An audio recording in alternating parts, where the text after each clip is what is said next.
Cube Radio.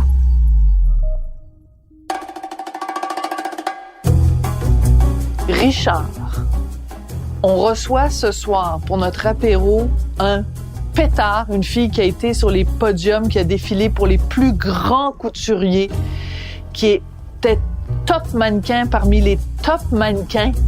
Puis ça tombe le jour où moi, je suis obligée de porter mes petites lunettes de mémère parce que j'ai une infection à l'œil alors que je voulais moi aussi avoir l'air d'un pétard à côté d'elle. C'est très intimidant de recevoir Ève Salvaille. Et c'était pas un modèle. C'était pas un top modèle, c'était un super top modèle. On appelait ça les Uber mannequins, les Uber models. Parce que les plus jeunes d'entre ceux qui nous écoutent, dans les années 90, ça fait quand même 30 ans, les années 90, donc ceux qui ont 20 ans n'ont pas connu ces années-là. Hey, j'aime ça que tu sois bon en mathématiques. Mais dans les années 90, c'était les années des hyper modèles. Aujourd'hui, il y a des mannequins qui sont connus, mais jamais. C'était l'apogée. C'était l'âge d'or. Puis c'est drôle parce que j'ai fait imprimer, avant que Ève Salvaille arrive, j'ai fait imprimer différentes photos qu'elle-même a mises sur son compte Facebook où elle raconte, tu sais, les belles années, les grandes années. Écoute, il y a une photo, c'est hallucinant. Il y a Ève Salvaille, elle est avec Carla Bruni, qui est maintenant Madame Carla Bruni-Sarkozy.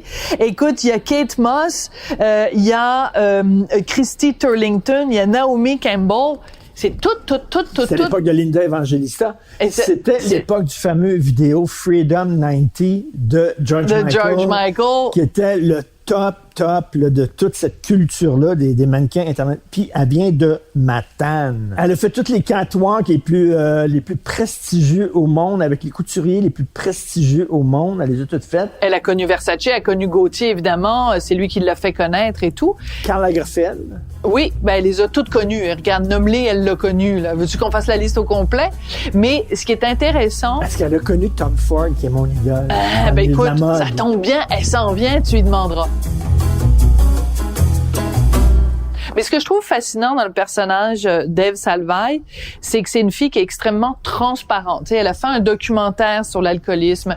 Elle a écrit un livre où elle raconte sa vie. C'est comme un grand livre ouvert où elle ne s'est jamais cachée des côtés sombres du mannequinat, du côté... Elle a vraiment atteint les bas-fonds avant de remonter. Et moi, j'aime ça. J'aime les gens qui disent les vraies affaires, qui ont pas peur de montrer les coulisses, de montrer l'envers du décor. Pourquoi tu rigoles? C'est comme une émission Musique Plus. Après la pause, Ève Salvaille tombe dans les profonds... Sombre dans l'enfer de l'alcool.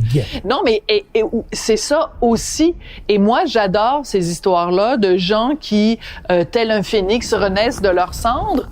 Et je trouve que c'est une combattante, Ève, et j'aime cette fille-là. Je la trouve courageuse, je la trouve sincère, et je la trouve, je vais dire un mot que j'utilise pas très souvent, je la trouve authentique.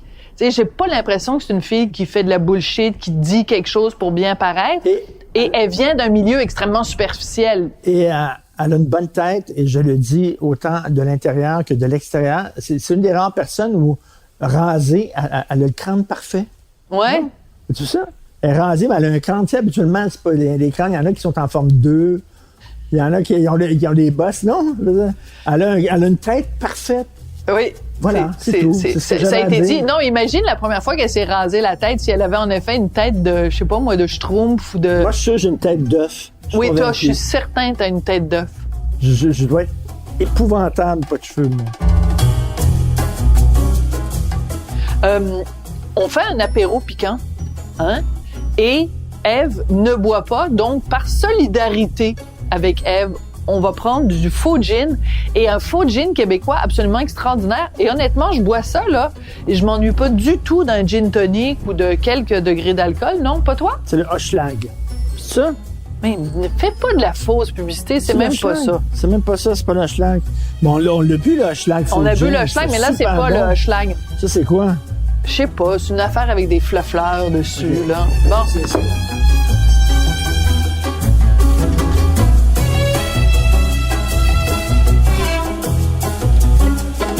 Salut Ève, on est super content de te voir, très content. Je t'ai vu marcher de la porte à ici. T'avais pas la démarche du catwalk de top modèle. Non, mais t'es modèle. T'es déçu? Non, t'es déçu. Moi, il me semble que si j'étais mannequin, l'affaire la plus difficile, c'est de marcher comme les top modèles. Vous marchez comme... Tu veux que je te montre? Un pied devant l'autre. Un pied devant l'autre. Hein? Oui. C'est ça? C'est une démarche qui est pas humainement naturelle. C'est quoi la twist? Faut que tu fasses il y a une twist en fait, le pied qui va devant l'autre, celui qui se retrouve derrière, il twist vers l'intérieur. Ça fait en sorte qu'on déhanche. Poup, poup, poup. Ah, puis c'est pour ça, pour déhancher. C'est une technique, hein? C'est pour déhancher, puis pour voir le mouvement de la robe, le mouvement des vêtements, c'est ça? Ben, c'est que c'est plus beau, une fille qui marche comme ça, puis tout le poids va sur les orteils. Puis on a tendance à penser, si on met un talon haut, toi, quand tu mets tes talons hauts... Oui, Richard. On a tendance à mettre le poids dans un soulier normal aussi, à marcher sur le talon. Le poids du pas va sur le talon. C'est le contraire. Avec un talon haut, on devrait jamais mettre du poids sur le talon. Jamais. Mon Dieu, j'apprends quelque chose, puis ça fait juste 1 minute que c'est commencé. Mais c'est ça. Si tu vois quelqu'un qui marche un peu comme un pingouin dans ses talons hauts, c'est parce que la personne ne marche pas sur ses orteils. Puis c'est là que tout le poids va. Tu mets très peu de poids sur le talon. Dans tes grosses années, là, quand tu faisais beaucoup de catwalk, est-ce que tu marchais comme ça dans la vraie vie? Ouais, une fois j'ai pris l'avion avec des Uggs, tu sais, les Uggs étaient bien populaires à un moment donné, fait que j'avais ça. Puis la dame est venue me voir quand je me suis assise, puis elle a dit vous êtes mannequin, hein? J'ai dit comment j'étais habillée vraiment laide là, j'avais vraiment pas l'air d'une mannequin. C'est juste puis, la façon dont tu marchais. Elle a dit, j'ai dit comment vous l'avez su? Elle a dit je vous ai vu marcher, puis avec des Uggs en plus. C'est très drôle, mais tu sais c'est très particulier parce qu'on en parlait avant que tu arrives avec Richard. Mais moi je trouve ça intimidant, pas parce que toi personnellement Ève Salvaille t'es intimidante, t'es une fille super simple et accessible, mais je trouve ça intimidant d'être dans la même pièce que quelqu'un d'aussi beau que toi et qui a ce passé-là de mannequin, parce que je me dis, quand je me préparais pour que tu arrives, je me suis dit, bon, je suis mieux de me maquiller comme il faut parce que elle, c'est sûr qu'elle connaît ça le maquillage. Je suis mieux d'être habillée comme du monde. Puis là, j'ai mes lunettes parce que j'ai une infection aux yeux. Je me disais, tabarnouche, je m'en vais rencontrer une des plus belles femmes du monde puis je porte des grosses lunettes brunes. Est-ce que tu es souvent confrontée à ça où les filles se sentent comme il faut qu'elles soient super belles pour être capables de t'accoter?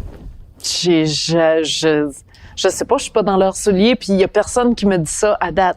T'es la première. Je suis la première qui dit ça, mais je te le dis, là, il y en a sûrement plusieurs qui le vivent parce qu'on est c'est comme un miroir. Pour nous, on te regarde puis on te dit, ben là, je serais jamais aussi mince qu'elle, aussi belle qu'elle, avec des pommettes aussi bien définies, une belle mâchoire, des belles dents. Regarde, elle rit, ses dents sont magnifiques. C'est confrontant pour une femme d'être devant une belle femme comme toi. OK, ben merci. Quel beau compliment. Je suis un peu gênée.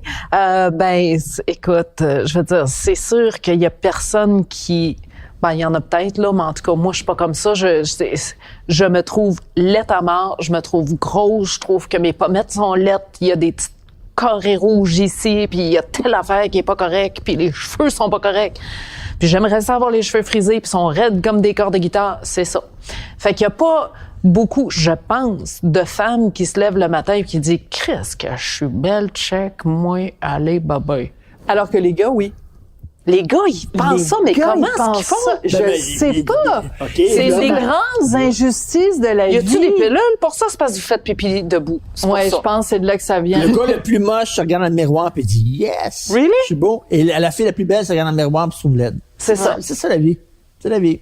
C'est pas injustice. Non, c'est pas juste. C'est la testostérone, je te jure, on va en prendre. Mais c'est bizarre quand même parce que toute ta carrière, ou quand t'étais mannequin, puis même comme DJ, t'es quand même toujours dans l'œil des autres, puis tu devais quand même passer ta journée à te faire dire t'es belle. Donc même ça, le message s'est pas rendu à ton cerveau. Tu l'as pas intériorisé, ce message-là. Ben non, c'est sûr que tout le monde me ment. Tout le monde me ment. Il y a personne qui me dit ça pour vrai, là.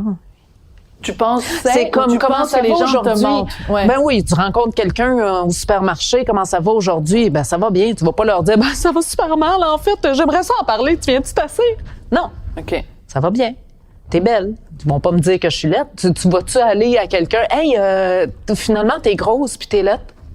Tous les top modèles que tu fréquentais, les Linda Evangelista, les Naomi Campbell, toute cette gang-là, ils étaient tous insécures? Toutes. C'était toutes des filles insécures? Toutes.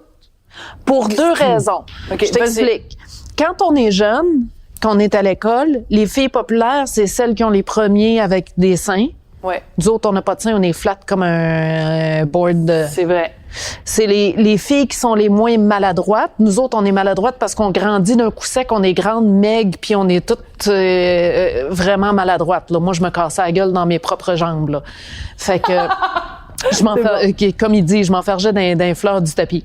J'étais vraiment très maladroite. Puis j'avais pas de seins, puis j'avais pas de hanches, puis j'avais l'air d'un petit gars. Puis j'étais trop grande comparée aux... Les petits gars, ils aiment pas ça, là, que la fille soit plus grande qu'eux autres. Puis, tu sais, j'avais tout pour pas pogner. Puis là, fait que ça commence comme ça, des ugly ducklings. Le petit canard vilain, le vilain petit canard. Fait que ça, toutes les top models ont ça. On est toutes le vilain petit canard à l'école. Moi, en plus de ça, rajoute le fait que, de un, je suis gay, mais de deux, que je suis très, très excentrique, puis je suis pas capable d'arrêter d'être comme ça quand je suis à l'école. Donc, j'ai le crâne rasé, puis en plus, fait que ça. Puis après, hey, merci. Il n'y a pas d'alcool là-dedans. J'ai pas d'alcool. Ben non, c'est ça. On rechute! Continue. Et donc t'avais tout pour, justement, être insécure. Oui, ben ça commence déjà mal. Puis là, à un moment donné, on se réveille un matin puis on est considéré comme belle. OK, je suis devenue mannequin tout d'un coup, puis là, tout le monde trouve que je suis belle. Wow. Fait que moi, ça fait un déclic, je pogne tout d'un coup, là. Fait que là, ça, c'est bien. Là, je savais pas, mais il paraît que j'étais belle. Fait que c'était super. Sauf que mon métier, c'est de vendre mon look. Ce que les gens voient. C'est pas de vendre une voiture, un produit. C'est pas d'écrire. C'est pas de composer de la musique. Fait que quand les gens disent, j'aime pas ça, je veux pas ce produit-là, je peux pas aller à la maison puis le changer, là. Fait que moi, je pars le matin pour aller travailler en tant que mannequin. Je vais cacher mes cernes, je vais cacher le fait que je suis trop mince, je vais cacher le fait que je suis un peu petite, j'ai un bouton dans le front, on met du truc là-dessus. Fait que on cache tous nos défauts, comme tu l'as fait avant que j'arrive. Oui. Puis, toute la journée, on va me pointer. Hey, t'as un bouton. Ah, t'es la cache-chaîne. Ah, t'es un peu grosse, hein? Ah, t'es un peu maigre. Ah, t'es trop grande. Ah non, fait qu'on t'es trop critique petite. à longueur de journée. Milieu où on te critique tout le temps. Tout le temps. Parce que c'est ça qui... T'as l'air fatigué, t'as des cernes. C'est ça. Le moindre défaut que tu as essayé de cacher avant de partir de la maison. Si t'es insécure dans ce milieu-là, tu craques bien raide. C'est ça. Ça prend un ego extraordinaire puis beaucoup de drogue. C'est ça. Cette combinaison-là. Ouais. C'est sûr. Tu disais, on est toutes grandes, pas de seins, on ressemble à des gars, etc. Là. Tu sais, c'est vrai que les models, surtout dans les années 90, c'était pas mal toutes faites sur le même modèle. Tu sais. C'est plus le cas aujourd'hui. Est-ce que ça se peut? C'est une théorie, là. Je lance ça comme ça, je sais pas, là. Il y a beaucoup de gays designers. Ça se peut-tu qu'ils aiment les filles, peut-être, qui ressemblent pas trop, qui ont pas des formes, tu sais, des seins, des fesses, des hanches, des Gina Lollobrigida, puis ils aiment les filles qui ressemblent à la limite, qui ont des corps presque de gars. Non, au contraire. Ils aiment la féminité. Ah oui? Oui. Beaucoup. Mais ça va avec les modes. Quand moi, j'ai commencé à être mannequin, les femmes étaient plus rondes. Donc, les Cindy Crawford, puis Christy Turlington, puis tout ça, il y avait des hanches, il y avait des seins. Puis quand moi, je suis rentrée, c'est en même temps que Kate Moss, c'était en même temps que Nirvana, puis tout ça, c'était le heroin chic. Tout le monde était maigre, tout le monde avait l'air malade. Puis ça, c'était à la mode. Fallait être maigre puis malade. Le héroïne chic. Héroïne chic. Fait que c'était chic d'être sur l'héros, puis on l'était tous, mais c'était chic. C'était considéré vraiment comme une mode, le héroïne chic. C'est hallucinant de dire ça aujourd'hui. Oui, là. Nirvana, il était sur l'héroïne, c'était ça. Dans les années 90, au début des années 90, dans la mode, c'était chic de faire de l'héros. Et si t'en faisais pas, t'étais comme, tu faisais pas partie du club, puis t'étais l'achalante qui non, pas nécessairement. Tu pouvais faire de la coke. T'as le choix. J'adore. T'es pas obligé d'aimer les downers, tu peux y aimer les uppers.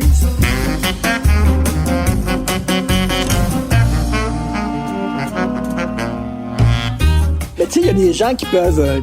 j'ai vu la vidéo que tu as fait pour Urbania, qui était très intéressant, où tu parlais à la Eve Salvaire de 19 ans. Mm-hmm.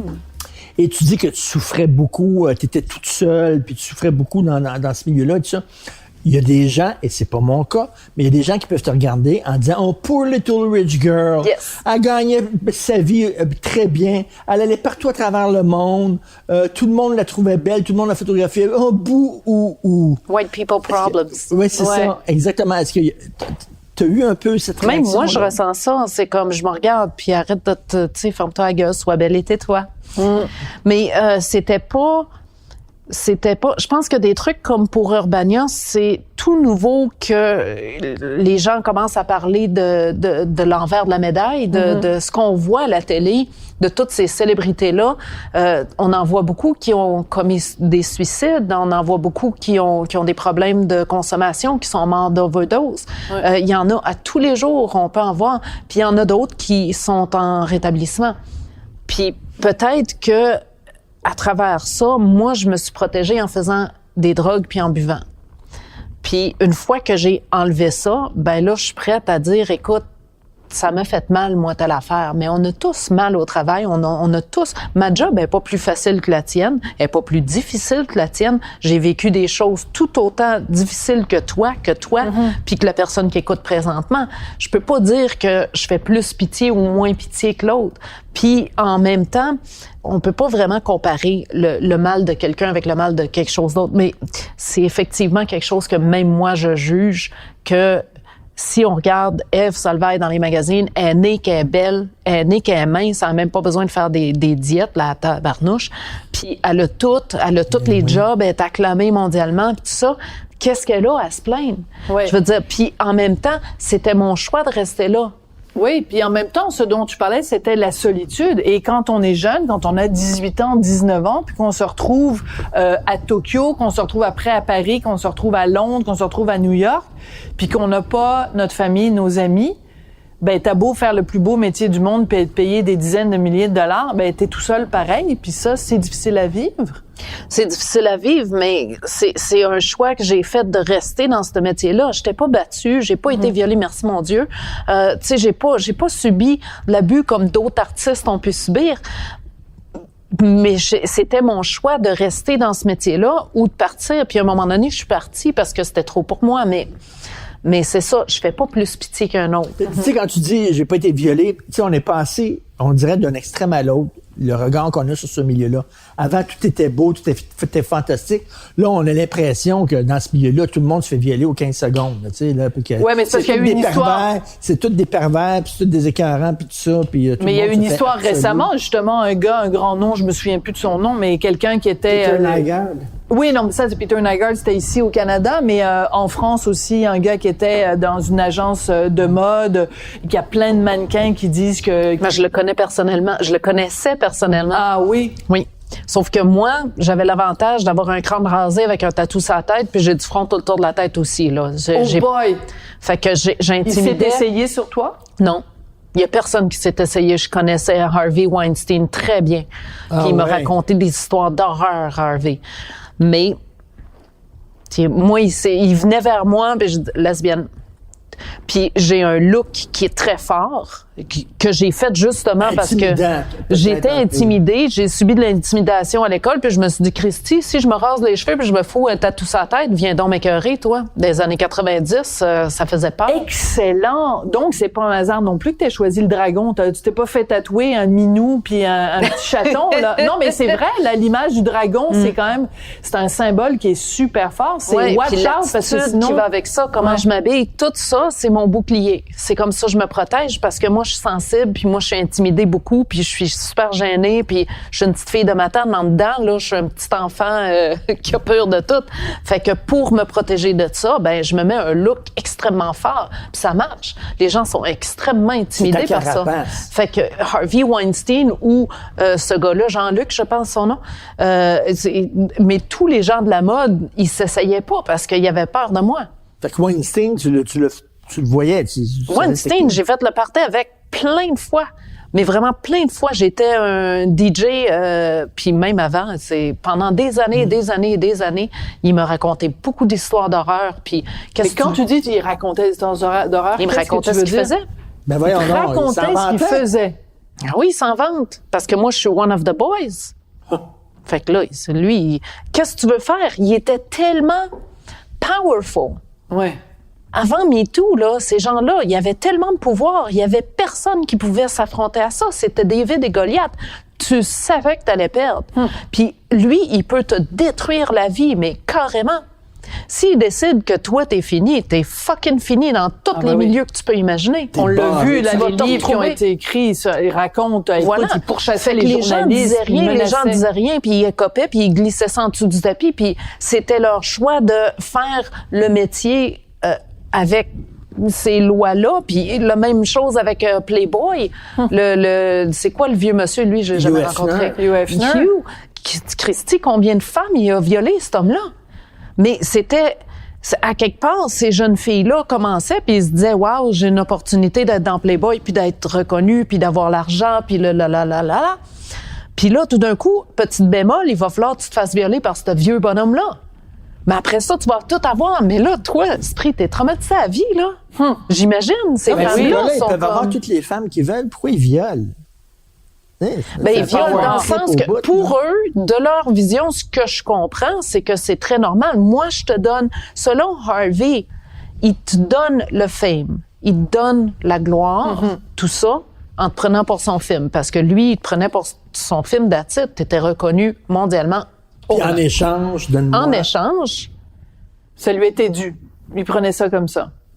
Mais quand t'as assisté à la chute de Harvey Weinstein, j'étais très contente. T'étais contente. Étais-tu surprise que ça arrive à un moment donné? Ben, j'attendais. J'étais surprise que ça a pris si longtemps que ça, mais j'étais très contente. Le Me Too, c'est un c'est fantastique. Puis oui, il y en a, tu sais, on a passé de rien à tout parce que tout ce monde-là se fermait la gueule pendant très longtemps. Là, tout d'un coup, il y a une manière de pouvoir s'exprimer, puis c'est sûr qu'il y en a 2-3 qui ont fait comme, hey, moi aussi, peut-être pour le fame ou pour avoir un peu d'écoute. Mais la plupart, c'est des vraies histoires. C'est la première fois que ces gens-là peuvent s'exprimer là-dessus. Fait que j'imagine que, tu sais, si tu vois l'autre qui le fait...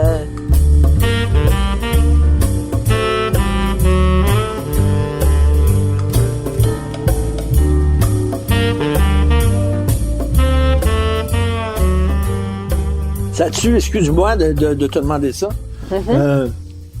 T'es lesbienne, c'est-tu parce que... C'est déjà piquant, hein, votre cocktail d'apéro. Oui, c'est ça commence. T'as vu tellement de gars dégueulasses dans ce milieu-là que c'est pour ça que... Pour ça, je suis lesbienne. Non, j'étais tout le temps lesbienne.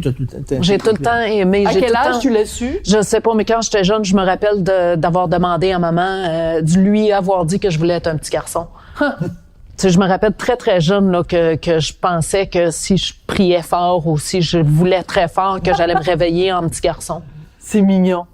Fait que t'as pas eu, à un moment donné, à faire ton coming out auprès de tes parents? Oui, j'ai fait mon coming out, puis ça a été très difficile pour moi. C'est ma tante. Pas du tout. Non, mais ses parents sont très ouverts. C'est des artistes. Mes parents sont tellement ouverts. Mon père m'a demandé si j'allais finir mon spaghetti pendant que je braillais ma vie en lui disant que j'étais gay. J'étais comme, oh my God, ils vont arrêter de m'aimer. Puis il était comme, tu vas-tu finir ton spaghetti? Je vais le finir. Ben, je trouve ça génial. C'était génial. Ben, tant mieux. Toutes les entrevues que j'ai lues de toi, t'as toujours énormément d'admiration et de respect pour tes parents qui sont des parents adoptifs, mais qui ont vraiment, tu les portes vraiment dans ton cœur. T'as que des bons mots pour tes parents.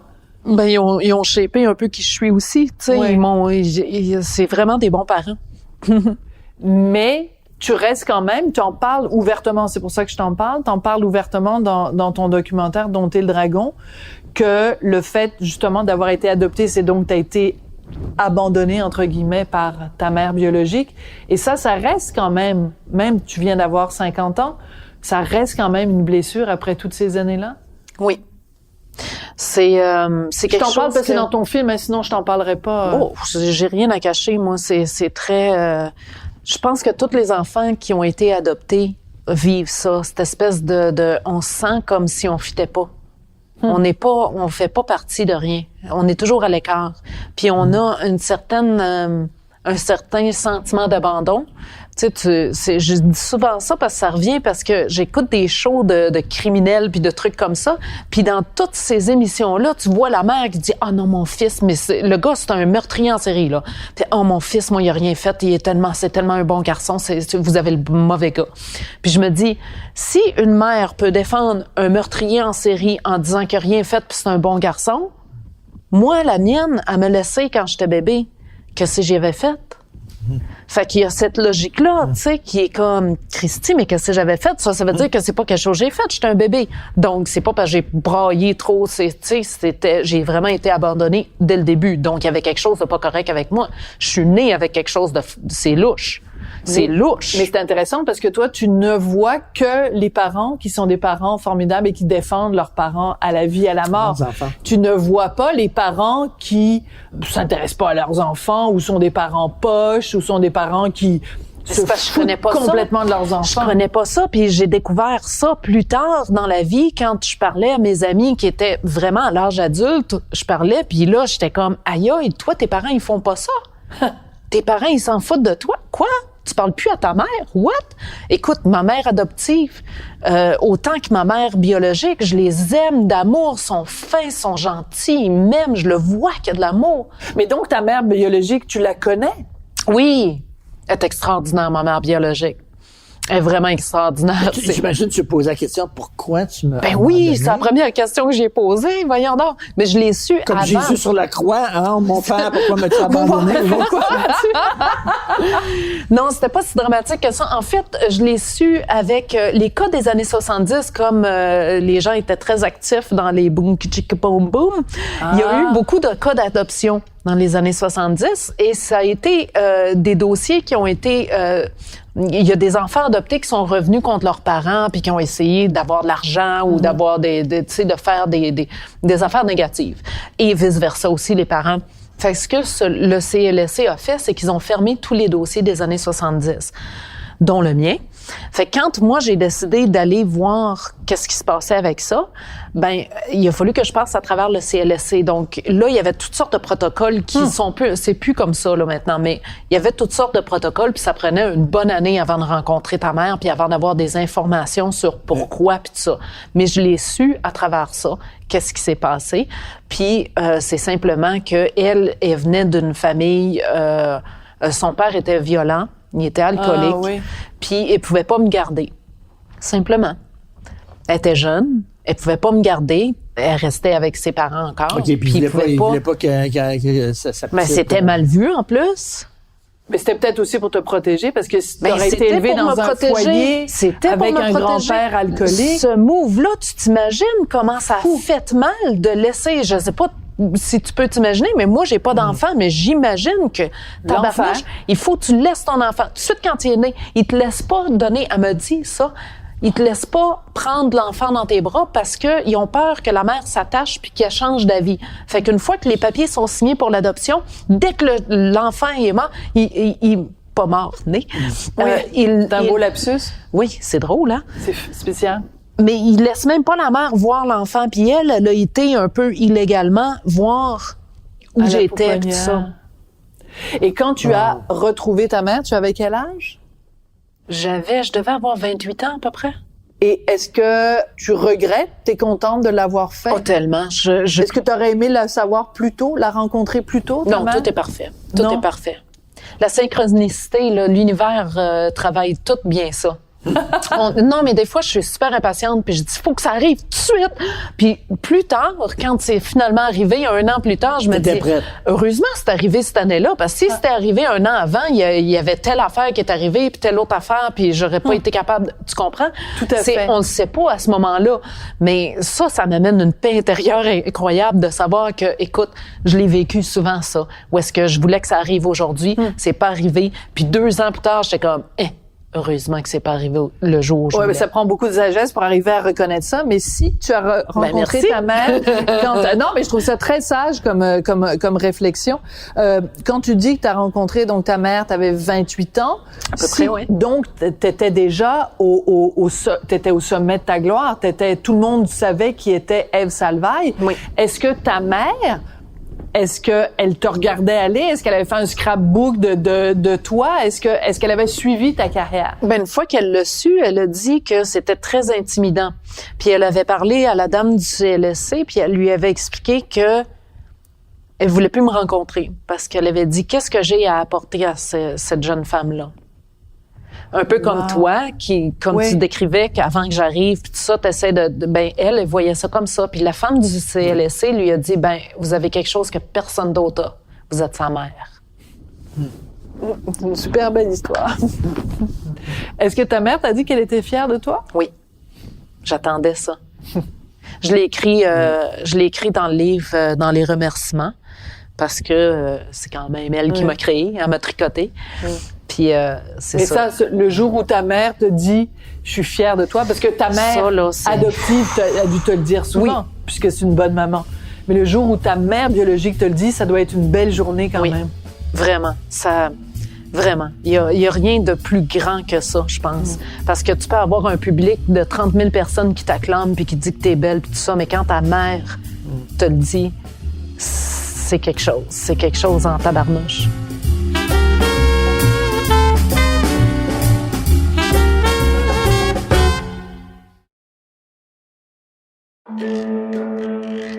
Vous vous demandez ce qui pousse votre voisin à croire qu'un groupe de pédophiles satanistes domine secrètement le monde? Ou pourquoi certaines de vos connaissances dénigrent toute campagne de vaccination? Peut-être même doutez-vous que le président Kennedy ait réellement été assassiné par un tireur solitaire? Vous n'êtes pas seul. Je m'appelle Alexandre Moranville-Ouellette et je vous invite à découvrir les secrets de ces théories du complot grâce au balado « Ce n'est qu'une théorie », disponible sur Cube Radio et toute autre plateforme de balado. Ce n'est qu'une théorie est récipiendaire du prix de la meilleure série balado au Canadian Online Publishing Awards 2021, en plus d'avoir été nommé au Canadian Podcast Awards en 2022.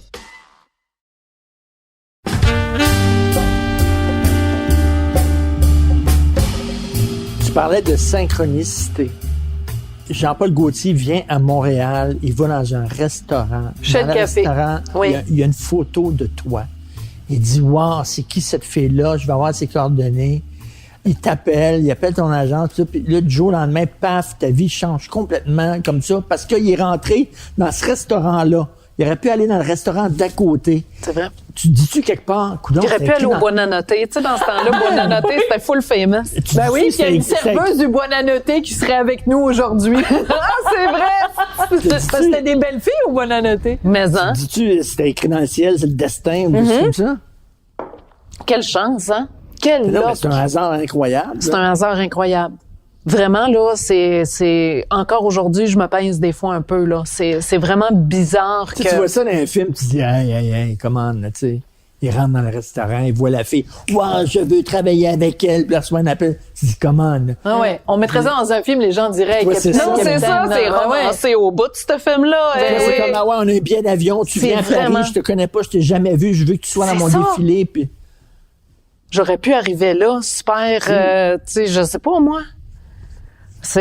Non, c'est vraiment capoté. Puis il y a eu aussi, on a cliqué tout de suite. Ça aussi, c'est une belle... tu sais, j'aurais pu arriver là, puis on aurait pu pas s'entendre pantoute, puis... Tu sais, il aurait pu être un asti chien sale. Non, on s'est poussé. Il aurait pu être déçu en te regardant. Il aurait pu être déçu en me regardant. On aurait pu pas cliquer ben raide, non, mais c'est... Tout de suite, on a cliqué. Tout de suite, il y a eu quelque chose entre nous deux qui a fait en sorte qu'on se comprenait tout de suite. Un peu comme quand on rencontre un ami ou quelque chose comme ça, tu sais, on se comprend sans vraiment se parler. Un coup de foudre, c'est la même chose. Puis dans les années 90, c'était Jean-Paul fucking Gaultier. Mais c'est pas ça, c'est quoi t'étais? Moi, je savais même pas c'était qui, là. C'est très drôle. Je savais aucune idée c'était qui, ce Gaultier-là. Tout le monde t'a bien énervé. Oh my God! J'étais comme, OK, bon, ben, all right. Mais qu'est-ce qu'il a vu en toi? Il aimait, puis il l'a dit souvent, que c'était quoi? Fragile and violent at the same time. Fait que j'avais ce bouclier-là dont je parlais, donc tout ce personnage-là que j'ai construit pour me protéger, mais il voyait l'enfant intérieur toute gênée, timide, puis ça se voit dans mes yeux apparemment. Mais il a pas dit fragile et forte, il dit fragile et violente. C'est spécial. She's fragile and violent. C'est spécial, hein? Ben, j'étais de look, j'étais violente. J'étais pas violente du tout dans mes attitudes, ni dans mes paroles, ni dans mes actes. Mais de look, j'étais très violente. Pour les années 90, là, J'étais punk. C'était punk longtemps en sacrifice. Tu dis que tu faisais écœurer, intimider quand tu étais jeune.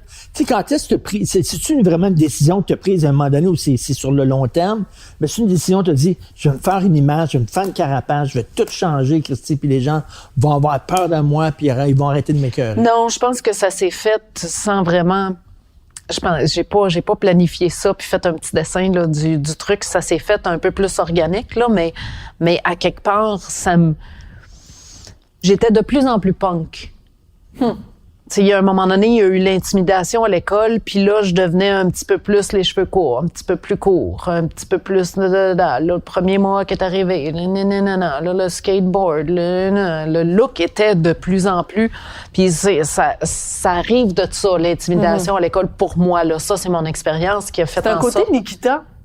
Nikita, oui. Hein? C'est vrai. La femme Nikita. Je viens de penser à ça. Je t'entends décrire et tout ça, le skateboard, tout ça, c'est comme il y a un côté très Nikita. C'est vrai. Non, je l'admirais beaucoup. Qui était un film des années 90, d'ailleurs. Ouais, tout à fait. C'est exactement cette époque-là. Est-ce qu'on peut justement parler un peu des rôles que tu as fait au cinéma? Écoute, de Prêt-à-porter, de Le Cinquième élément, Celebrity, Hostage, Zoolander. As-tu aimé ça, faire ces rôles-là au cinéma? Oh, t'as pas l'air enthousiaste. À ce moment-là, j'ai trouvé ça très difficile, puis j'aimais pas ça du tout, zéro open bar, parce que ça faisait déjà plusieurs années de carrière que je faisais comme mannequin, où est-ce qu'on me disait « Sois belle et tais-toi ». Puis là, tout d'un coup, on me demandait d'extérioriser mes sentiments. Moi, j'étais habituée de les cacher en arrière de mon masque. Là, tout d'un coup, on me demandait de me démasquer. Puis je me suis tellement fait dire souvent « Sois belle et tais-toi, sois belle et tais-toi ». Tu sais, dans le métier de mannequin, il y a pas d'union qui nous protège. C'est vrai. Il y a rien Il y a pas de syndicat des Uber model. Non. Mais tes agents te protègent-tu? Il y a pas, non. Tes agents te protègent pas. Il y a personne qui te protège. Ils prennent leur cote, puis that's all. Les autres sont bookers. C'est comme si t'appelles un travel agency, là. C'est la même chose. Ils te bookent, ils te prennent leur cote, puis ils t'envoient comme un taxi ou comme une pizza. Il y a une certaine intimité qui se fait entre l'agent et le mannequin parce que à la fin du compte, ils nous connaissent quand même assez bien, puis il faut ça, c'est merveilleux. Mais il n'y a pas en tout cas, dans mes années, je vais parler dans mes années dans le milieu, comme on a un agent par ville, contre le nombre de villes que je faisais, là, c'est pas juste les pays, là, c'est les villes aussi, parce que en Italie, il y a Milano, il y a Roma, puis il y en a d'autres que tu vas faire des shootings dedans, là. Fait que c'est ça. C'est tout le temps une nouvelle personne de toute façon. Ils te protègent pas. T'es pas protégé. Donc, une fois, j'ai tombé sur une table en verre. Je me suis fait un méchant gros trou dans la main. Puis il a fallu que je fasse tout le shoot. Puis c'est ma décision encore. Je reviens à ça. C'est ma décision de partir à l'hôtel en pleurant, d'appeler maman, de demander un docteur ou de continuer le shoot puis d'être belle et de me taire. Si je continue le shoot puis que je suis belle puis je me tais, je fais des sous. Ouais. Parce que je suis quand même payée pour être là. Puis le client, peut-être qu'il va me reprendre pour un autre job. Mm-hmm. S'il y en a un autre job, il va penser, hey, Ève était dadon. Comme qu'ils disent au lac, tu sais. Elle était fine, tu sais. Elle s'est fait mal, puis elle a réussi à faire tout le shoot quand même. Fait que j'ai décidé de faire ça.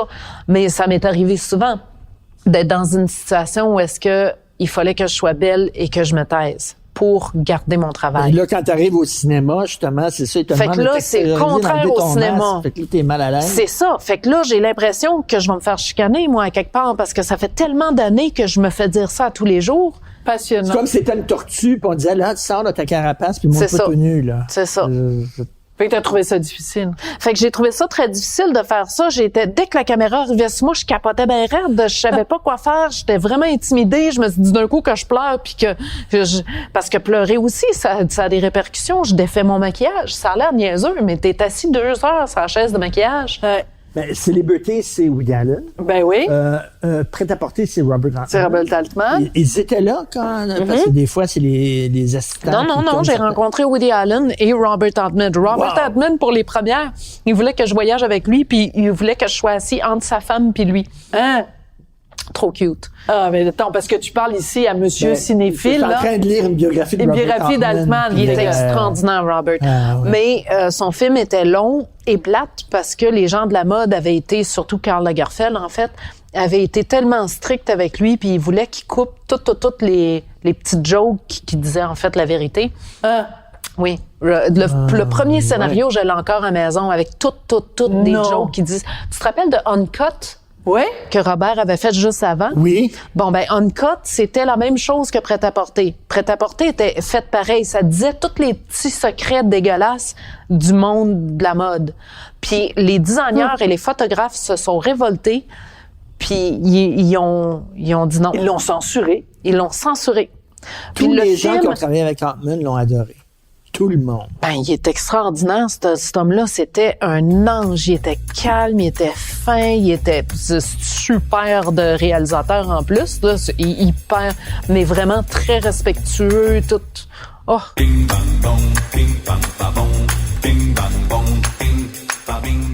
Donc, on a un bol en étang dans lequel il y a des questions piquantes. Alors, tu les piges au fur et à mesure, puis tu les lis, puis tu réponds à nos questions. Tout ça? Ouais. J'en ai-tu plus que les autres ou j'en ai moins que les autres? On a le même nombre. C'est drôle que tu sois dans la comparaison comme ça. Ben oui. Ben ouais. T'as exactement le même nombre que Claude Meunier puis toute la gang. Est-ce que je gagne quelque chose? Notre plus grand respect. On est cheap. Notre plus grand respect. On est cheap. OK. J'ai pas mes lunettes. Je vais essayer de tenir ça loin de mes yeux. OK. Si tu devais recommencer ta vie... Est-ce que tu choisirais encore d'être mannequin? Deviendrais-tu mannequin? Si tu recommençais ta vie. Ben, j'ai pas choisi, hein. J'ai pas choisi. Je vais t'avouer que c'est sûr que réflexe, là, vite, je te dis non. Hein? Mais en même temps, tout ce que j'ai aujourd'hui, je serais pas ici aujourd'hui à vous parler si j'avais pas eu la carrière de mannequin. Puis c'est pas moi qui l'ai choisi. Donc, deviendrais-tu mannequin? Est-ce que Jean-Paul me prendrait? Tu penses? Mais mettons, si tu avais un bouton rewind, là, est-ce que finalement, tu répondrais pas à l'appel de Jean-Paul Gaultier en disant sachant ce que tu sais aujourd'hui? Je répondrais pas ou. Non, oui, je répondrais. Non. C'est comme si tu me demandais si je boirais mon premier verre d'alcool. Sachant où ça t'a amené. Sachant où ça m'a amené, oui, parce que ça m'a amené à mon bas fond, ce qui a fait que j'ai réalisé, ce qui a fait que je suis une personne complètement changée aujourd'hui grâce à ça. Ben ça, c'est bon. Et ça, tu viens de gagner tout notre respect. C'est une motadine de bonne réponse. Non, mais c'est une excellente réponse. Le grand philosophe allemand Nietzsche. Ouais. Je vais faire mon smart, là. Oui, ce qui nous tue pas nous rend plus fort. Il faut que tu sois prêt à recommencer ta vie à l'infini, la même affaire tout le temps, là, que tu ne regrettes rien, que tu reprennes ta vie tout le temps. C'est ça qu'il disait. Mais rien changer. Oui, mais tu te demanderais peut-être, si tu recommençais ta vie, tu te demanderais peut-être que les bas-fonds soient moins difficiles, peut-être. Non, parce que j'aurais pas eu une prise de conscience s'il avait été facile. Parce que j'en ai eu des signes très clairs qu'il fallait que j'arrête de boire. Puis comme quoi? Je les voyais pas. Ben, je veux dire, j'avais des répercussions physiques. Tu sais, puis je le voyais que tout allait mal autour de moi. Chaque fois que je prenais un verre, ça virait en vraiment, ça allait pas bien là dans ma relation, comme avec mes amis, comme moi physiquement, je me mettais à pleurer à la fin parce que j'étais trop saoule. Puis, tu sais, puis je le disais à personne, puis je cachais ça. C'était tout une espèce de truc que j'étais pas capable de juste prendre un verre. Puis si ça avait été si facile que ça, je serais rentrée dans les fraternités anonymes bien avant. Bon, un autre. Allez, hop. T'ennuies-tu de la période où tu étais sur le party? Ben tiens, on vient d'en parler, c'est drôle, hein? La synchronicité. C'est capoté. Parce que j'imagine aussi... À chaque fois, les gens qui ont eu des problèmes de dépendance, c'est certain, ils parlent des mauvais côtés de la chose, mais j'imagine que tu t'es amusé aussi. C'était tellement le fun. Mais même l'héros, c'était le fun? Non, mais l'héros, j'avais pas de problème d'héros. J'ai essayé l'héros une ou deux fois. Moi, j'ai très peur de vomir dans la vie. Hein. Puis l'héros, ça fait vomir. Fait que je l'ai essayé pour dire que je l'ai essayé, mais c'est vraiment comme... C'était les autres affaires. Moi, c'est l'alcool. Ma substance de choix, c'est l'alcool. Plus que la coke? J'ai jamais fait de coke. Non, je faisais... Moi, dans les drogues, je faisais de l'opium liquide.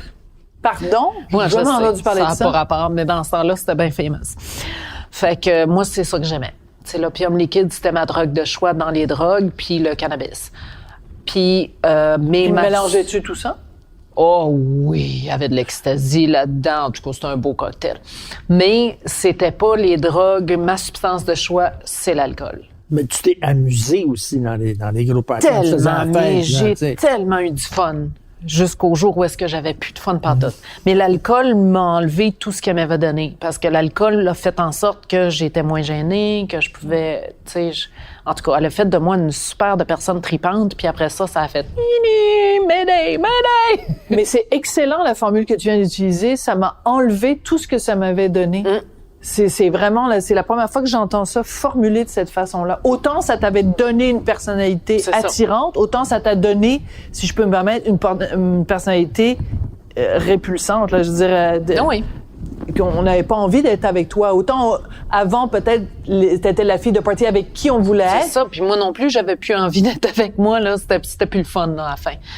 Mais c'est ça. Oui, je m'ennuie d'être sur le party, mais je vais te dire, de toutes les substances que j'ai consommées, la cigarette, c'est la plus difficile à oublier. C'est celle que aujourd'hui, tu me mettrais un paquet de cigarettes puis une bouteille de vodka d'en face. La bouteille de vodka, j'y toucherais pas, mais la cigarette, Colline, que je t'en fumerais une drette là. Mais pourquoi t'as arrêté la cigarette alors? Ben, parce que ça allait avec tout le reste. C'est pas bon. Ah, OK, d'accord, pour ça. Juste pour ça. T'as pas eu de mémo? C'est pas bon pour la santé. Non, mais c'est parce que oui, ben. Pourquoi tu fumes-tu, toi? T'en as-tu?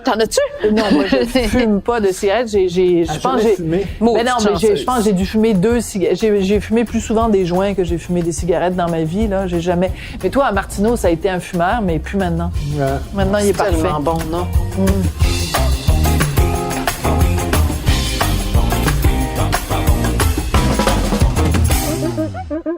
Étais-tu un mannequin avec un air bête? Oui, j'ai eu un air bête pendant au moins 1 an. Pourquoi il y Seulement a 1 an? Des airs bêtes? Oui, mais pourquoi seulement 1 an? On leur demande d'avoir Non, des airs plus bêtes qu'un ou quoi? an. Oui. J'essayais de minimiser en disant 1 an. Mais comme Jean-Paul Gaultier, est-ce qu'il te demandait d'avoir l'air bête? Non, quand tu c'était défilais juste pour lui? les mannequins, on a l'air bête. Tu souris pas. Tu souris pas sur le stage. C'est qu'Étienne, on botte de sourire sur le stage. C'est année... Inès de la Fressange, elle souriait. Elle souriait, elle? Ben non, ben weird, elle. Elle fait pas partie de la gang, elle. Non. Non, elle est pas... non. Non, tu souris pas sur le stage. C'est une attitude Faut que avoir l'air vous donnez. misérable. Bon. Une attitude. Ben, ça va avec l'attitude. Je sais pas. C'est un peu comme un tableau. Si tu t'apprêtes à faire une peinture, tu vas pas la faire sur le dessus d'une autre peinture. Tu comprends? Ça te prend un canevas qui est blanc. Donc, un cintre ou un mannequin sur lequel... Moi, je porte une robe. Ce que tu veux voir, c'est la robe, pas la fille. Tu comprends? Fait que l'idée, c'est de marcher d'une certaine façon. D'être le plus faut être neutre. Voilà, c'est la neutre. neutralité. De pas démontrer tes émotions. Sois belle et tais-toi. De toute façon, un cintre, ça sourit pas. Exact. Moi, je me disais, c'est parce qu'ils sont tout en calvaire, parce qu'ils ont rien que mangé de la laitue, puis ils sont tout en crise. Même pas esprit, ben, je sais pas les autres, là, je peux pas parler pour eux autres, mais moi, je mangeais comme un gros pâte, de la grosse pâte avec du beurre. De la pâte avec du beurre. Je mangeais, là, j'avais un Puis on métabolisme. s'entend que tu ne faisais pas vomir, parce que tu dis que t'aimes pas vomir. Oh non, c'est ma pire peur du monde. Sérieux, là. Fait que tu J'aimerais mieux mourir. comme un porc. Donc, t'es vraiment, j'ai vraiment le droit de taillir parce que tu restes mince, même si tu manges toutes sortes de patentes pis de cochonneries. Oui, mais là, t'as eu plus de 50 ans. C'est ça, tout je change suis à 50 en périménopause. ans. Mon Dieu, pars-moi pas, le Salvaire. karma vient d'arriver, ma fille. Je prends du poids, je regarde l'assiette. La petite affaire, là, c'est sûr que j'ai pris 30 livres. Là, La avec patente aux champignons. Je vais te le dire, là. Ta patente aux champignons. Prix, tu fais pas 50. Ouais. Hey, merci. Vraiment, là. C'est parce que je suis lesbienne, on reste jeune. Ah oui? Pourquoi? Je niaise. Non, merci. C'est tout génétique, hein. C'est grâce à papa puis maman biologique. Fait que merci. Ben, c'est ça, excuse-moi, tout à l'heure, on a parlé de ta mère biologique, mais on n'a pas parlé de ton père. Est-ce que tu sais c'est qui ou tu veux pas le savoir? Oui, il est parti en haut. Je l'ai rencontré 4 mois avant qu'il meure. Et est-ce que ça s'est bien ou mal passé? Super bien. Oui. T'as pu faire la paix avec lui? Oui. C'était correct. C'est juste, j'ai moins cliqué avec lui qu'avec ma mère biologique. Je sais pas, il y a eu comme... C'est ça, j'ai plus cliqué avec elle, là. Mais ça t'a fait quand même, arrivé à te construire toi-même, d'avoir rencontré les deux, c'était important parce que là, si t'avais juste rencontré ta mère. Puis ma mère biologique, je lui ressemble 0 open bar. Non. Mais 0. Elle dit que nos orteils sont pareils. Sérieux, elle a vu une photo de moi, elle dit « Nos orteils sont pareils. » Mais on se ressemble, mais 0 open bar, même que je pensais qu'il y avait eu une erreur. Puis là, j'ai rencontré la famille de mon père, mais mon Dieu que je suis une Marceau. Ah, ça n'a pas de bon sens, je suis une copier-coller. Puis quand, je me rappelle, il était dans son cercueil, puis c'est fucké, là, mais moi, j'avais le goût de faire un selfie. J'avais jamais vu quelqu'un qui me ressemblait. Tu sais, quand tu vois jamais quelqu'un qui te ressemble, là, tout d'un coup, il est dans le... Quand je l'ai rencontré, il venait de faire de la chimio, fait qu'il avait le moon face. Fait qu'il me ressemblait un petit peu moins, tu sais, il était un petit peu... Ils sont bouffis, les gens qui font de la chimio. Oui, c'est ça. Fait que là, il avait perdu, quand il est mort, il avait perdu ce moon face-là, puis il me ressemble... Ben, en tout cas, je lui ressemblais. Mais tout, c'est capoté, c'était comme regarder dans... j'avais jamais vu ça. Mais ça, c'est très particulier. C'est vrai, on n'y pense pas, parce que quand on est élevé dans notre famille biologique, ben là, on a les cousins, nos frères, nos sœurs, notre père, notre mère. On est habitué de regarder plein de monde. Je regarde mon fils, là, tout le monde autour de lui, dans sa famille, lui ressemble. Mais quand t'es adopté, j'avais jamais pensé à ça. Moi, que t'es entouré de gens qui te ressemblent pas. C'est une photo de famille, là. C'est rigolo, là. J'ai l'air de la fille du laitier, là. Je le suis, mais quand même, c'est comme. Qu'est-ce qui s'est passé là? C'est la grand-parche Meg, se pris avec les cheveux raides. Ils ont tous les cheveux frisés. Ils ont tous les yeux bleus. J'ai les yeux bruns, caca. As-tu tout flambé ton argent? Oui. J'ai tout flambé mon argent. Parce que t'as dû tout faire. J'ai tout consommé ça. Tout flambé. Et c'est tout passé dans la drogue et l'alcool. Oui. Est-ce que dans tous mes comportements compulsifs, parce que ça, c'est en groupe, les personnes qui ont des problèmes d'alcool ont souvent des problèmes ailleurs aussi. Oui. C'est des compulsions. Fait que le shopping, ça va là-dedans. D'accord. Est-ce que des fois t'es comme Carrie dans Sex and the City qui à un moment donné elle veut s'acheter un appartement puis elle va voir son banquier puis son banquier lui dit ben t'as pas d'argent pour t'acheter un appartement, puis là elle va dans son walk-in puis elle se dit ben si j'avais pas acheté tous mes Manolo Blahnik puis tout ça j'aurais de l'argent pour un appartement. Est-ce que des fois tu regrettes en disant j'ai flobé tout mon argent puis aujourd'hui ben j'aurais peut-être plus de choses devant moi? Non, c'est matériel. Je veux dire, j'ai la santé, j'ai du monde qui m'aime autour de moi. C'est de l'argent, là. On s'en fout. Ça revient de l'argent, là. Je veux dire, à quelque part, moi, c'est sûr que j'ai pas de problème de Manolo Blahnik, là. Des vêtements je m'habille chez Costco, puis c'est vraiment, j'ai 1 ou 2 morceaux Gucci, oui, là, je vais te l'avouer, mais la plupart de mes vêtements, c'est, à la base, anyway, je suis pas une fille qui est dans le paraître beaucoup, là.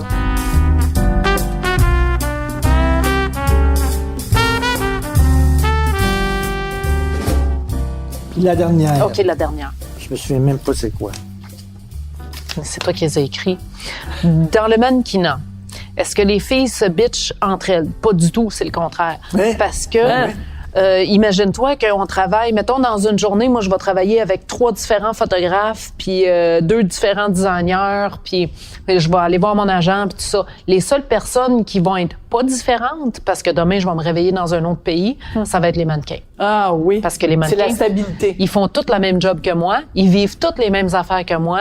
Ce maquilleur-là, il est rough avec sa brosse. Cette madame-là, quand elle te parle trop proche à mauvaise haleine puis elle crache. Tu sais, je veux dire, on vit toutes les mêmes petites niaiseries comme ça, puis c'est la même chose au travail. Je suis sûre que au travail, on rencontre du monde avec qui on clique, puis ce monde-là, ils savent, c'est ta boss-là, je l'ai moins aimé que l'autre boss, ou... Il n'y a pas trop de compétition. Là, pas du tout, 0 open bar. Puis en plus, moi, il n'y avait pas de compétition. Garde-moi à face. Il n'y en a pas une comme moi, là. Essaye de compétitionner avec moi, c'est comme... C'est ça. Ça, c'est intéressant parce que si, en effet, mettons, l'année où toi, tu fais du mannequinat, la mode, c'est d'avoir des brunes avec des gros seins. Ben là, il y en a 25. Fait que toutes les 25 qui sont brunes avec des gros seins compétitionnent pour la même job, mais toi, de toute façon, t'avais un look qui ressemblait à personne. La tête rasée avec un dragon, exact. Il y en a pas 25, là, il y en a juste une. Exact. Mais c'est pas vraiment considéré comme de la compétition non plus, parce que, je veux dire, moi, en tout cas, j'ai jamais ressenti de la compétition dans mon métier. C'est vraiment le contraire. On se tenait, là, comme des sœurs. Parce qu'on vivait toute la même affaire. Puis dans ma génération, on était toutes très spéciales. C'était les supermodels. Oui. Fait que tu pouvais pas compétitionner. Tu sais, il y avait juste une Naomi Campbell, juste une Cindy Crawford, juste une Christy Turlington. C'était pas... il y avait pas de compétition entre elles. C'est quoi? J'ai fait imprimer une photo parce que tu l'avais mise sur ta page Facebook. Oui, c'était le fun, ça. Cette photo-là est hallucinante. Vous êtes toutes là, tous les grands noms de la mode sont là. Quand tu regardes cette photo-là, ça te fait quoi? Ben, c'était drôle. Et ce qu'il faisait Versace, c'est après son show, lui, il avait tout le temps un backdrop, puis il faisait des photos là. Puis on a fait les campagnes aussi, les photos des campagnes souvent. Là, après ce show-là, on a fait la photo d'une campagne. C'était bien, Versace? Puis, il était tellement fin, là. Ah ouais? Ah, il était tellement fin, là. Sérieux, là. Il était fin, il était extraordinaire. Très généreux. Comment t'as réagi quand il est mort? Puis il est mort de façon très violente. Dévasté. Aucun mot. Puis on l'attendait à Rome, il s'en venait avec le Concorde. Lui, il partait de Miami, puis il s'en venait faire l'essayage. Le show était ce soir-là. Puis, il s'est fait tirer le matin. Puis, c'est ça, nous autres, ils nous mettaient tout le temps toutes dans le même hôtel. Fait que toutes ces filles-là sont descendues les marches, puis c'est drôle, c'était un hôtel très grandiose, là, le Duomo, puis on descendait les marches, puis on était toutes comme... C'était comme un film, là, tu sais, c'était vraiment comme... Aïe, ça vient-tu juste d'arriver, puis qu'est-ce qu'on fait? C'était irréel. On l'attend-tu? Il va-tu avoir un... Où est-ce qu'on... What? T'es comme, OK, qu'est-ce que je fais? Puis là, tout le monde a descendu avec leurs valises, puis on se regardait, on était comme, qu'est-ce que tu fais, toi? Ben, moi, je vais retourner à, je sais pas trop où, là. C'était bizarre. C'était vraiment triste. On est allé à Miami il y a quelques semaines seulement. Sa maison, c'est un restaurant maintenant. Oui, je sais, ça fait tellement bizarre d'aller là. On est allé manger là, dans la maison de Gianni Versace. C'est assez particulier. Les gens se font tous photographier sur les marches où il s'est fait tirer. Là, les gens attendent quasiment en ligne pour se faire prendre un selfie sur les marches où il est tombé. C'est vraiment weird, là. On approche de la fin. Peut-être une petite dernière question. Quand tu croises des jeunes filles qui ont l'intention de se lancer dans ce milieu-là, c'est quoi le meilleur conseil que tu leur donnerais? Vas-y pas. Cours de l'autre bord. Non. Écoute, les gens, c'est sûr que ça dépend des intentions, mais d'habitude, je parle à maman. Beaucoup. Je parle à maman beaucoup, puis sinon, je leur parle à ces jeunes filles-là, puis je leur explique c'est quoi ce métier-là. C'est un métier comme un autre, là. Tu sais, on s'embarque là-dedans, on l'a ou on l'a pas, premièrement. C'est pas ton choix à toi, je vais devenir mannequin demain matin. Moi, c'était pas mon choix, puis c'est pas le choix d'aucune des mannequins, là. C'est pas quelque chose qu'on travaille fort, puis qu'on on va avoir notre certificat universitaire, puis qu'après, on va aller sur le marché du travail. C'est pas du tout ça. C'est on l'a. Donc, la première affaire, va dans une agence, demande-leur, je l'ai-tu. Ils vont prendre 2-3 Polaroids, puis ils vont te le dire, eux autres, tout de suite. Tu l'as ou tu l'as pas. T'es DJ maintenant? Oui. Là, c'est plate parce qu'il y a eu la pandémie, fait qu'il y a eu pas grand party puis tout ça, là. Mais t'es encore DJ, c'est encore le nightlife, c'est encore le party, sauf que t'es pas dans le party, toi, là. C'est toi qui mets la musique, tu prends plus d'alcool, tu prends une bière sans alcool ou quelque chose comme ça, un jus. Fait que c'est comment maintenant? C'est drôle parce que je vois le monde rentrer dans le club, là, ils prennent 2-3 shots, wow. Puis là, à la fin de la soirée, à 3 heures, là, quand tu frenches quelqu'un qui est pas très ragoûtant. Ouais, puis là, tu te dis, Christy, toi, demain matin, là. Moi, je vais me réveiller fraîche, là, à 7 heures, là. Je vais être vraiment fraîche, puis je vais me rappeler de mon mix. Fait que, à chaque fois, la seule affaire que je fais, c'est que j'ai un jeton des fraternités anonymes, là. Je tiens toujours mon jeton qui dit que j'ai 5 ans d'abstinence, 4 ans d'abstinence, etc. Puis ça, je le mets sur mes tables tournantes. Es-tu sérieux? À chaque fois. Pour te le rappeler. Si tu veux, là.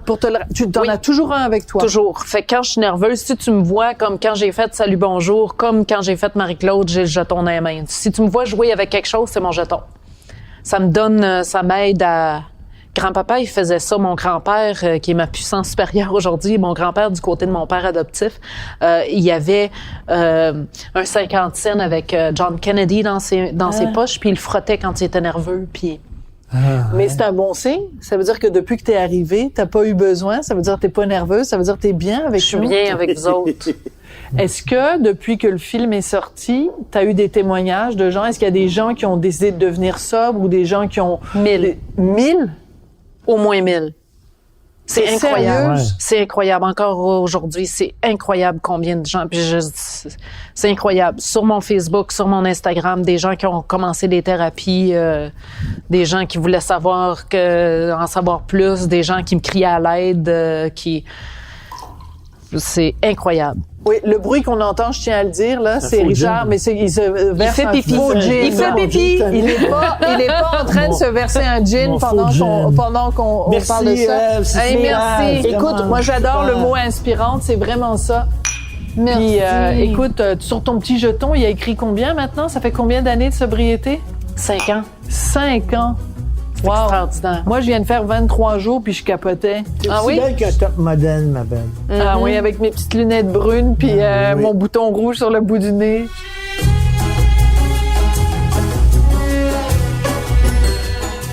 Vous avez écouté l'Apéro piquant avec Sophie et Richard. À l'animation, Sophie Durocher et Richard Martineau. À la recherche, Sophie Durocher. Au montage, Philippe Séguin. À la prise de son et à la réalisation, Anne-Sophie Carpentier et Bastien Gagnon-Lafrance. Une production Cube Radio.